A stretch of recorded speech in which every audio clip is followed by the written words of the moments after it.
আমরা বিগত 4 বছর যাবৎ এই ব্রিজে আমরা কনস্ট্রাকশন কাজ করে আসতেছি। তো 4 বছর পরে এই দিনটার জন্য আমরা সবাই অপেক্ষা করতেছিলাম। তো আলহামদুলিল্লাহ আমাদের প্রথম টেস্ট রান মাসখানেক আগে হয়েছে, এখন সেকেন্ড টেস্ট রান শুরু হয়েছে সকাল 9টা 20 থেকে। তো অলরেডি আপনারা দেখলেন যে 20 কিলোমিটার এবং 60 কিলোমিটার বেগের যে টেস্ট রানটা কমপ্লিট হয়ে গেছে। তো আজকের ভিতরে আমাদের আরও টেস্ট রান আছে, সেটা হচ্ছে গিয়ে 80, 90, 100, 110 এবং 120 কিলোমিটার বেগে, এবং 120 কিলোমিটার এই প্রথম বাংলাদেশে টেস্ট রান হবে। হ্যাঁ, থার্ড টেস্ট রান আমাদের 60 kilometre, then 80 kilometre, then 90, 100, 110 and 120 kilometre per আওয়ারে আমাদের টেস্ট রান হবে।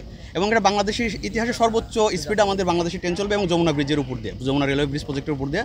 এটা আমাদের বাংলাদেশের জন্য একটা ইতিহাস হয়ে থাকবে যে সর্বোচ্চ 120 কিলোমিটার বেগে ট্রেন চলেছে আমাদের এখানে আর কি। তো এটা হচ্ছে আমাদের পুরো সিকোয়েন্স, এবং কালকেও সেম সিকোয়েন্সে আমাদের টেস্ট রান হবে, এবং আজকে 3টা পর্যন্ত আমাদের স্পিড টেস্ট রান হবে, দেন 3টার পর আমাদের ডিফ্লেকশন টেস্ট হবে।